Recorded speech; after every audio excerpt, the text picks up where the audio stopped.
nibaza kubera iki abantu bizera Imana cyane bakunze gukena, ariko abanyabyaha ukabona barakize, nibo batwara amamodoka akomeye, nibo bafite amazu meza, nibo bagera ku bintu byinshi.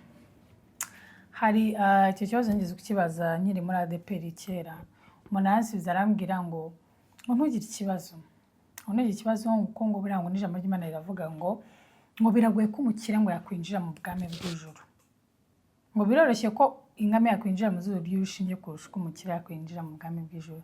Ngo bakene ngo Imana iratuzi, Imana iradukunda, kandi tubikiwe ubutunzi budashira, ubutunzi bw'akataraboneka mu ijuru. Wow, what a scam, what a scam, what a scam bro. Mwarambeshye, mbega imitwe, mbega ubujiji, mbega imyumvire iciriritse. I can't even say it enough. Hi my lovelies, nitwa Sandrine, ndabakiriye kuri YouTube channel I Learn You Learn We Grow Together. Hano dusoma ibitabo bitandukanye tukahindura mindset yacu. Mu bitabo dusoma harimo Bibiliya, Korani, iby'ababyeyi, iby'abana, ibya relationship, marriage, business n'ibindi kugira ngo tubashe kunguka ubwenge, ubumenyi n'ibindi bishaka kudufasha kuvamo abantu bakomeye, abantu bazima, abantu bafite imyumvire iteye imbere cyangwa se isobanutse, isn't it? Yes, so I welcome you back.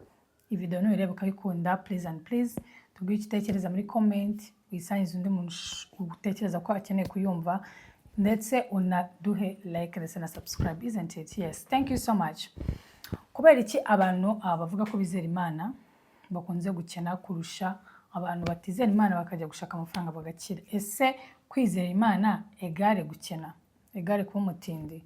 Ese kuba uri umukene cyangwa ufite ibibazo byinshi n'ibyo bigaragaza yuko Imana igufiteho umugambi? Hari ukuntu iyo umuntu ari guca mu bibazo byinshi akunze kuvuga ati ndi kubicamo kubera ko Imana ifiteho umugambi, ndi kubicamo kubera ko Imana hari ikintu imishiye. Rimwe na rimwe ukarinda usaza ukanapfa ukiri muri iyo situation, cyangwa se ugakomeza uri umukene imyaka y'ubuzima bwawe bwose, cyangwa se bikanagenda nabi kurushaho. Iyo myumvire abantu bareba iyi YouTube channel ya Sandrine, abantu bankurikira, abafana banjye, ntabwo bayigira, nta nubwo bayigira. N'uyu munsi nimba uri mushyashya ahangaha urarangiza kureba video yarangiye, kuko ntabwo Imana yaduhaye umugisha w'ubukene, ntabwo Imana yaduhaye umugisha w'uburwayi, ntabwo Imana yaduhaye umugisha wo gupfa nabi, wo gusafaringa, ahubwo Imana yaduhaye ubushobozi bwo kuguruka, bwo kugera kuri byinshi, bwo gukandagira scorpion, bwo gufata inzoka tugashwanyaguza. Imana yaturemeye ubuzima bwiza, Imana yaturemeye. Ndetse ejo nari mbabwira n'umuntu umwani muri Bibiliya, ibirebye abantu benshi muri Bibiliya nta mukene wari urimo. Aburahamu uzwi yari umukire, ibaze ko yatandukanye na Loti kubera ko ubutunzi bwabo bwari bwinshi budashaka gukwirwa no mu gihugu. Igihugu cyarababyigaga, cyari gitoye, bisaba ko Loti yimuka. Yari afite ingabo, ibaze uko uri umukire ku buryo ugira ingabo zawe. Yakobo se niwe wari umukene, Yosefu se niwe wari umukene, ninde wari umukene se? Salomo se niwe wari umukene, nta mukene wari urimo. Na bano ba nyuma ya Yesu na ba Pawulo, uretse Yesu wenyine n'utaragiye mu mitungo ko yari yaratumwe, yaraje gutanga ubutumwa, yakoze ibyo agomba gukora. Ariko na ba Pawulo na ba Petero na ba Yohana ntabwo bari abakene, barakoraga kandi bari successful, bari bafite byose bari bakeneye. Kwizera Imana no gukena nta namwe bihuriye, kandi nk'umukristo ukwiye kuva muri survival mode. Personally, survival mode nayimazemo imyaka myinshi, nari nzi ko kuba nizera Imana iby'isi ntacyo bivuze. Ngomba kwita ku by'umwuka, ngomba kwita ku buzima bwanjye, my life after my, how did I say it? Life after death, yes. Ngomba kwita ku buzima nzabaho n'impfa, nibwo bw'ingenzi, ariko iby'isi nta kintu kimwe bimaze. Let me tell you guys, ubukene ni bubi. Buri ubukene bushobora no gutuma ukora n'ibyaha utateganije, bitari biri ngombwa kubera ubukene.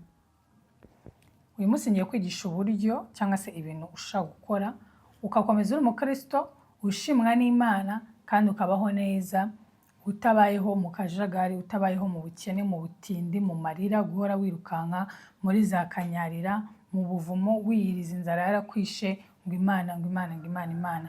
Ukaba wizera Imana kandi ukabasha kugera kuri byinshi n'abanyabyaha bageraho kandi ukanabarusha. Sibyo? Icyambaho uyu munsi nk'ukuri, baho nk'ukuri. Ijambo ry'Imana yavuga muri Matayo ibice 6:34, ntimukiganyire mutekereza iby'ejo kuko abejo baziganyira iby'ejo, umunsi wose ukwiranye n'ibibi byawo.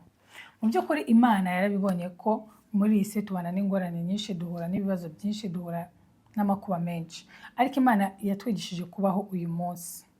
Ntitukiganyire ngo ejo ejo ejo, ho yabanza urebe uyu munsi. Umunsi wabonye ibyo kurya, shima Imana. Uyu munsi ufite imyambaro ntabwo wambaye ubusa, shima Imana. Uyu munsi uri mu bitaro ntiwapfuye, shima Imana. Nta nubwo uri mu bitaro uri mu rugo, shima Imana. Hari ikintu cyo gushimira Imana buri munsi. Ibyo kurara mpangayitse ngo bizagenda bite, ngo minerivare, ngo abana bagiye kujya ku ishuri mu cyumweru gitaha, noneho ndapfuye, gusa noneho amafaranga y'inzu ndayakore. Ibyo guhora uhangayitse, ibyo bintu bituma utabaho, ibyo bintu bituma utishimira ubuntu Imana iba yarakugiriye, ibyo bintu bituma uhora uhangayitse muri survival mode. Biragenda bite. Ubwonko bwawe buri tuned, ubwonko bwawe buri twisted muri survival mode. Uyu munsi nk'umukristo, nk'umuntu mukuru, ukwiye kuva muri survival mode ukamenya ngo iby'uyu munsi n'iby'uyu munsi ndabishimira uko biri, ndabyishimira uko biri, ndabirya mbibyinire uko biri, baho uyu munsi, isn't it? Twara kuri point ya kabiri. Hari ijambo muri Bibiliya rivuga ngo umukiranutsi azabeshwaho no kwizera. Umukiranutsi azabeshwaho no kwizera. Nimba uri umukiranutsi, quote that, nimba uri umukiranutsi, ubwo nimba utari umukiranutsi, uzabeshwaho n'imirimo yawe, uzabeshwaho no guhangayika kwawe n'imirimo y'amaboko yawe. Kubera ko kuba umukiranutsi bisaba kuba wizera. So nimba wizera mu murimo Yesu Kristo yagukoreye, egare kuri umukiranutsi. None bavuga ngo umukiranutsi azabeshwaho no kwizera. Kwizera ni iki? Kwizera ni igihe nizera ngo narakize kandi ndwaye kanseri, muganga akanzanira ibipapuro byo kuvuga ngo ndwaye kanseri, ariko ngiye nkatuza kandi nkavuga ngo mu izina rya Yesu Kristo, mu mbaraga ziri muri Yesu Kristo, ngiye narakize. Ko niko kwizera. Umubiri ukakurya, hano ukakurya, imiti bagakomeza gucomeka imiti, ariko bavuga ati narakize. Ntabwo ndi kuvuga nka babadive bajya banga guterwa amaraso kubera ko ngo ni icyango cyangwa ikihoya, ahubwo gukomeza kwatoza akanwa kawe mu kwizera, uvuga uti nubwo ndwaye, nubwo ntambabaza, ariko jyewe narakize mu izina rya Yesu. Icyo nicyo kibeshaho umukiranutsi. Bivuze ngo bifite aho bihuriye na point ya mbere yo kuvuga ngo mbeho uyu munsi uko umunsi uri. Umuntu ubeshwaho no kwizera ntabwo ahangayikishwa n'ibintu bizaza ejo cyangwa umwaka utaha cyangwa icyumweru gitaha. Umuntu ubeshwaho no kwizera ntabwo ahangayikishwa n'ikintu kigiye kuba mu kanya. Kwizera bivuze ngo ikintu nubwo kidahari ariko wizeye ko gihari, full stop. Dutwara ku ngingo ya gatatu. Ingingo ya gatatu cyangwa se ikintu cya gatatu cyamfashije kuva muri survival mode nk'umukristo ni ukumenya ko ururimi rwanjye rufite agaciro. Ururimi rwanjye rurarema, amagambo nivugiraho ararema. Umunsi namenye ko nk'umukristo ntakwiye kubaho mpangayitse, ntakwiye kubaho mu bibazo, ntakwiye kubaho mu gahinda, natangiye kwiyaturaho amagambo meza ko namenye imbaraga z'ururimi rwanjye. Bifite aho bihuriye no kwizera, bifite aho bihuriye n'ingingo ya mbere ivuga ngo baho uyu munsi. Bivuga ngo uko nkomeza kuvuga amagambo y'amaganya, Mana we noneho ndapfuye, ejo bizagenda bite, byaranze, amafaranga yarabuze, byarakomeye, none isi yarahindutse, gusa n'abana bacu bazabantura, shase baba bashaka no kuringa imitsi. Uko ururimi rwawe rukomeza kwatura amagambo mabi ari negative, y'urucantege, y'ibintu bibi gusa, ubuzima bwawe niko bukomeza bumera. Nibyo bintu byonyine ukomeza ubona mu buzima bwawe. Agahinda, ibibazo, amafaranga akomeza akabura, ururimi rurarema. How about you change your language? Ko niko ubuzima bwanjye bwahindutse, ntangira guhindura ururimi rwanjye, amagambo nivugiraho. Ndi umunyamugisha, narababariwe, ndi umukiranutsi, ndakomeye, ntacyo nzaba, naho imigezi yatemba, naho urubura rwaza, ntacyo nzaba, ndi umunyamugisha, mpesha n'abandi umugisha, ndi umunyembaraga, nsangira n'abandi, ndi umukire, ngomba gutanga kuko ndi umukire. Amafaranga iyo ambonye arankunda, amafaranga aho ngiye arankurikira, amafaranga ngomba kuyatunga kuko naremewe kuyatunga. Abayatunze ntacyo bandusha, nanjye ngomba kuyatunga. Abatwara ari amamodoka ntacyo bandusha, nanjye nzayatunga nta kabuza. Amagambo meza, abana banjye ni umugisha, abana banjye bahawe umugisha n'Imana. Bibiliya iravuga ngo abana bazigishwa n'Uwiteka kandi bazagira amahoro menshi. Ayo niyo magambo naturiye ku bana banjye, kuri barumuna banjye, ku mwana wanjye anyway ko mfite umwe, ariko nibyara n'abandi niko nzajya mbaturiraho. Nimba abana banjye bazigishwa n'Uwiteka, bivuze ko izabigisha academically, spiritually, everything, even in life, uko bagomba kubaho, uko bagomba gukora amafaranga, igomba kubibigisha, nanjye kandi igomba kubinyigisha. Nta kintu na kimwe mbuze muri Kristo, kuko nshobozwa byose na Kristo mpimbaraga. Ni ibintu bikomeye ndavuga ni hoya ndabikora mbirangize, kuko nshobozwa byose na Kristo umpimbaraga. Nta jambo ribi nongeye kwiyaturiraho, kandi uko natangiye kwiyaturiraho amagambo meza y'umugisha, y'imbaraga, y'umwuka, amagambo y'Imana, niko nagiye mbona ibintu bihinduka magically like never before. So ururimi rwawe urwatura amagambo yo kwizera, ubeho umunsi ukuje, ushimira ukuje, uzabona impinduka zikomeye mu buzima bwawe. Indi ngingo ya kane iri ufatanye n'izo ngingo eshatu maze kuvuga, ni ukumenya ijambo ry'Imana rivuga ngo mushake ubwami bw'Imana, ibindi byose muzabyongererwa. Mushake ubwami bw'Imana. Nkuko namaze kuvuga ngo nimba uri umukiranutsi, of course nimba uri umukiranutsi bivuze ko ufite ubwami bw'Imana.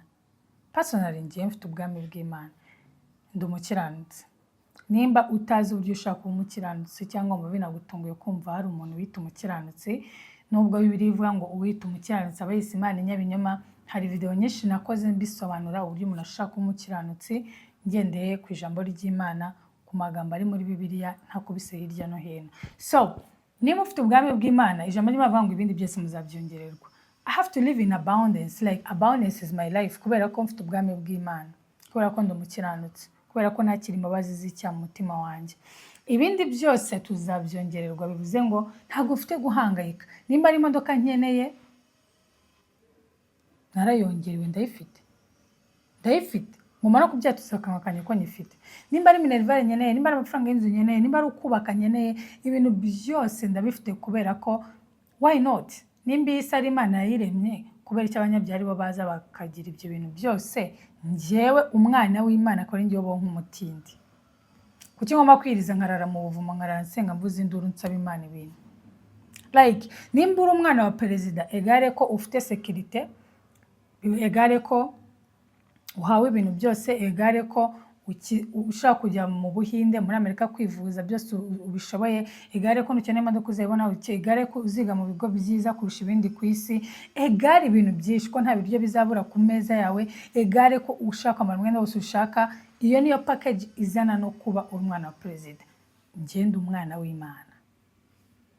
Like bro, do you understand that privilege? Ukumva agaciro bizana nabyo, nta kintu na kimwe mbura nimba ndi muri Kristo Yesu.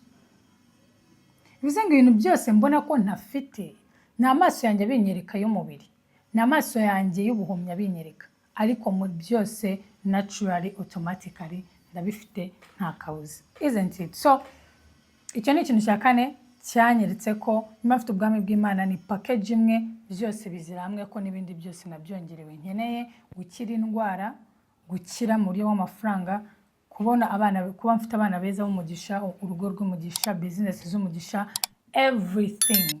I'm totally fine. Yamfashije kurenga ibintu by'ubukene, ibintu bya survival mode, ubuzima bubi bwose nabagamo ndi n'umukristo, ni ukwishimira utuntu duto n'ibinini biri mu buzima bwanjye. Iyi ngingo nkunze kuyivuga cyane. Hari umushuti wanjye ufite mama ufite kanseri. Byaramuzengereje, abafite umushi, abafite umunabi, agahinda karamwishe, ubuzima bwe bwarahagaze. Kandi mama we kanseri ayimaranye imyaka 3, bamuhaye imyaka 5 yo kuba mama we abariho nyine, bambwiye ati mu myaka 5 ashobora azapfa. Niko akenshi abarwayi ba kanseri bigenda. Mu by'ukuri kuba mama warwaye kanseri ni ikintu giteye ubwoba, ni ikintu gishobora kugutera depression, ubuzima bwawe bwose bugahagarara. Ariko naramubaje, ndamubaza se, iyo witwaye gutyo ngo nukubera ko mama wawe arwaye kanseri, abantu bose ukabanga, abantu bose ukababwira nabo ukabashibura ngo mama arwaye kanseri, njye mfite undi mushuti wanjye wamenye ko mama arwaye kanseri ku itariki ya mbere y'ukwa 5, ku itariki ya mbere y'ukwa 6 yahise apfa. Namubaza nti urwaye kanseri, uri muri position yaho ushobora no kubona akazi kaguheza na miliyoni 200 z'amashiringi, ngo ndi mu Bugande. mama warwaye kanseri ariko utwara benzi, mama warwaye kanseri ariko ufite amafaranga yo kumuvuza. Uyu ni umuntu mama we anywa imiti iva i Burayi, ni umurwayi wa kanseri ariko utaranananutse nk'abana barwayi basanzwe ba kanseri, kubera ko babasha no kwafodinga iyo miti ituma nyine imuvura ikamufasha gusunika iminsi ariko ntananuke ngo abure imisatsi, kumwe nyine abarwayi ba kanseri baba bameze nyine bakananuka bakamera nabi kuntu. Mama we ni umugore ushishe umeze gutya kandi amaze imyaka 3 arwaye kanseri kubera ko bamugurira imiti ihenze. Namwana nkutware mu ivuriro hano hirya ubona abandi bantu barwaye bafite mama wabo barwaye kanseri batabasha kwinjiza n'igihumbi buri kwezi, batabasha no kwinjiza miliyoni 2, wowe urabasha kwinjiza na miliyoni 250, 60, ariko ugagenda ugafatwa n'igitekerezo kivuga ngo mama wanjye arwaye kanseri, ukumva ibintu byose urabyanze. Hari impamvu yo gushima mu buzima bwawe, niyo yaba ntoya, niyo bari kuvuga ngo uracyahumeka umwuka bazima, niyo kuba ufite ibiryo ku meza, hari ikintu gito ukwiye gushimira Imana. Ko wafashe moto ukajya mu mujyi ukagaruka, hari umuntu wafashe moto ajya mu mujyi ntiyagaruka. Gufokasinga ku bintu bibi biri mu buzima bwawe nta kintu na kimwe bigufasha. Icyo bigukorera ni ukuguma muri ya survival mode, uri stuck, utanyeganyega. Kubera iki? Ubwonko bwawe buri muri survival mode. Ndapfuye, ndashize, byarakomeye, byaranze, byarakomeye, byaranze. Kubera iki? Ubwonko bwawe buri fixed gusa ku bintu bibi. Ntuhaguruka, ntubyuka, nturyama, ntunywa amazi, ugenda wizitura mu muhanda utashingura ikirenge ngo ugende, kubera iki? Agahinda karaguheranye, byaranze, byarakomeye, byarakomeye. Hindura amagambo uyu munsi uvuga, hindura ibitekerezo, hindura amaso yawe, hindukira urebe iyindi migisha igukikije, hindura ibitekerezo byawe. Change your mindset today. Baho kubwo kwizera, tangira watura ijambo ry'Imana mu buzima bwawe, uve kugufokasinga ku bintu bigenda nabi buri munsi. Uyu munsi shaka impamvu yo gushima. Iyo ubonye impamvu nkeya zo gushima, Imana iguha impamvu nyinshi zo gushima, kubera ko uri umuntu uhora ushima Imana. Mu buzima bwa buri muntu wese hahoramo umucyo n'umwijima. Ni wowe ugomba gufata amahitamo yo kuvuga se ndafokasinga ku mwijima cyangwa ndafokasinga ku mucyo. Amaso yawe urayerekeza he? Hari impamvu nyinshi zo gushima. Ujye ushimira Imana uko bwije n'uko bukeye. Umunsi nahindukije amaso yanjye nkayavana kukureba ku bibi guseba mu buzima bwanjye, nkatangira kuyerekeza ku byiza biri mu buzima bwanjye, ku mucyo uri mu buzima bwanjye. Ubuzima bwanjye bwahindutse millions ways I can't even explain. Please and please change your mindset today, change your thinking today, change your eyes, change everything. Ikindi kintu cyamfashije guhindura ubuzima bwanjye, kuva muri survival mode nk'umukristo, no kumvira ijwi riba mutima wanjye. Hari ijwi rihora rikuburira mu mutima wawe, hari ijwi rihora rikubwira icyo gukora, hari ijwi rihora rikwereka direction. N'aka kanya iryo jwi rikubwira icyo ugomba gukora, ariko uri guhitamo gukora ikindi kidafite aho kikugeza mu buzima bwawe. Rya jwi rikomeza kuvuga turi kwangiza igihe, haguruka utangire gukora. Rya jwi rikubwira ati tangira uzinduke. Rya jwi rikubwira ngo tangira usenge buri munsi. Rya jwi rikubwira ngo uyu muntu wimukurikira. Rya jwi rikubwira ngo ibintu bimuntu yakubwira wibyemera. Rya jwi rihora rikuburira rikwereka inzira. Kumubyuka mu gitondo ukavuga uti ejo mushito wanjye yantumye ngo nzajye gukina ariko ndikumva ntabyiyumvamo, ukarirenga ukagenda ukagaruka wicuza. Ririya jwi naryirengagije igihe kinini, naryirengagije imyaka myinshi, kugeza igihe navuze you know what, nicyo gihe ngo ijwi ntangiye kuryumvira, kuko igihe cyose ndyirengagije mbona ingaruka, kandi ingaruka zitari nziza habe na gake. Ririya jwi n'umwuka wera niwo mufasha twoherejwe kugira ngo adufashe, aduhe imbaraga, atuyobore, ariko iryo jwi turaryirengagiza. Ikindi kintu cyamfashije kurenga survival mode nk'umukristo ni ukwifata mu gihe ndi gutanga. Hari ukuntu ibintu by'Imana tubifata nk'ibintu byoroheje, ndi bugiyeho nimbona umwanya. Tubihereza ibintu by'Imana, tubihereza ibisigazwa. Ibisigazwa by'igihe cyawe, ibisigazwa by'amafaranga yawe, ibisigazwa bw'imikorere yawe, ibintu byose ni ibisigazwa.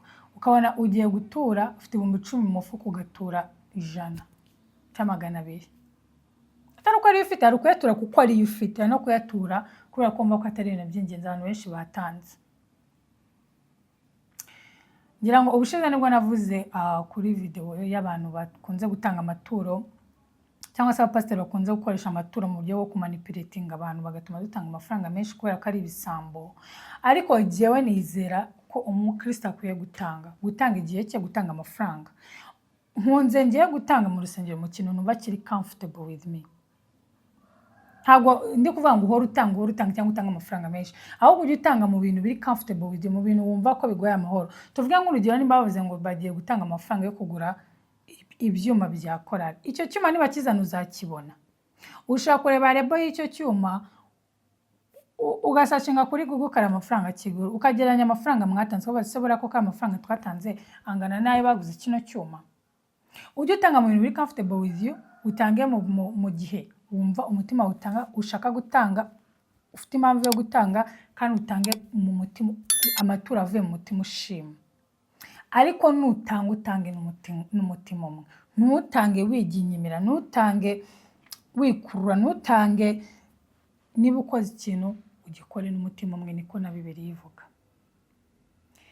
Kujya gusenga, ndasengera online. Gusengera online yes ni byiza, ariko gusenga wagiye physical nibyo byiza kurushaho, kubera ko ubasha kubona abantu, ukaganira n'abantu, ukaba wabaza nyuma y'amateraniro mugakora fellowship, mugasangira imitima, mukagana ku byo mutekereza ku ijambo ryavuzweho. Ariko iyo usigaye wenyine wikingiranye mu cyumba, ibyo wumvishe ni ibyo, byagucitse ni ibyo, nta handi hantu uzabikura. Nta wundi muntu ubashe kubiganiza ngo agukosore cyangwa se mwungurane ibitekerezo. So ntago kujya gusenga ari ikintu ukora ari ukubonye umwanya, ntago ari ikintu umwanya uha Imana, umwanya ufata kugira ngo usome Bibiliya ku munsi, umwanya ufata kugira ngo usenge, ntago byakabaye ari ibisigazwa cyangwa se by the way. Yakabaye nayo ari priority kugira ngo wubake umubano hagati yawe n'Imana. Ntabwo ari kugira ngo ushimwe n'Imana, ntabwo ari kugira ngo ukurikize amategeko y'Imana, ntabwo ari kugira ngo uzajye mu ijuru, ntabwo ari kugira ngo abapasiteri bakubone kuri umukozi w'Imana ukomeye. Ahubwo ugomba kubikora kugira ngo wumve ko wowe n'Imana mufitanye umubano uri close, umubano uri intimacy, umubano uri usobanutse. Niyo mpamvu bavuga ngo gusenga n'umutima w'umuntu, umukristo n'umutima w'umuntu, kuko byose byubakira ku mubano ufitanye n'Imana mu mutima wawe, apana iby'abandi hanze bakubona. Isn't it? Icyanyuma ndi busorezeho cyamfashe kuva muri survival mode ni ukumenya ko nkwiye gutegereza Imana, nkatuza mu gihe ntegereje Imana. Igihe tuba dushaka ko ibintu bikorerwamo, ntabwo icyo gihe Imana ibikoreramo. Imana ikorera mu gihe cyayo, ntabwo ikora mu gihe cyacu. Kandi hari igihe twe tuba dushaka ibintu capu vuba nonaha, ejo mu gitondo cyangwa iki. Namenye yuko igihe cy'Imana kiruta ibindi byose, igihe cy'Imana gikomeye kurusha ibindi. Igihe cy'Imana ari cyo cyiza, kandi Imana ntabwo ikererwa. So nize gutuza mu gihe ntegereje Imana, kuko igihe cyose nisanze ntatuje mu bihe byo gutegereza Imana, nisanze nkora amakosa, nisanga njagarara, nisanga nkora ibintu byinshi cyane hakurya hakuno, kandi igihe cyose bikarangira nicuje, bikarangira nkoze amakosa. So nize gutegereza Imana, nkivanamo umutima ushidikanya. Umutima ushidikanya yego ntabwo ubura kuza, ariko nkawutsindisha amagambo y'Imana, nkawutsindisha ijambo ry'Imana. Oya, igihe cy'Imana nicyo cyiza, igihe cy'Imana nicyo gikwiriye, ko ntabwo gikererwa. Izi ibyo nkeneye, izi ibyo nshaka. Yewe niba nsabye ikintu Imana nyisaba nk'ari papa wanjye. Yewe nta papa wanjye mfite nahamagara ngo mbwire ngo ndashaka amafaranga y'ishuri. Oya, nimero yonyine mpamagara ni nimero yo muri Bibiliya, ni Matayo 6:5 cyangwa ibindi cyangwa iyindi mirongo. Ariko iyo ngiye kuyisaba nyisaba nk'uko nasaba papa wanjye, nzi neza ko ibyo musaba abifite, kandi ko ari bubime kubera ko ndi umwana we akunda. Niyo mpamvu ntakeneye gusakuza, ntabwo nkeneye kujya mu buvumo, ntabwo nkeneye kwiyiriza, ntabwo nkeneye kuvuza induru kugira ngo papa wanjye ameze icyo nshaka. Papa nkeneye minervare, igihe cya examen kirageze. Simple as that. Nkategereza igihe iyo minervare izazira. Simple as that. So yeah, thank you so much. Nzeye ko nk'umukristo umunsi wahindura imyumvire yawe, ukamenya ko kuba umukristo bitavuze kuzakena, kugomba kuba mu bibazo, Imana igufiteho umugambi. Wake up, work hard, pray hard, and you will thank me later. Bye bye.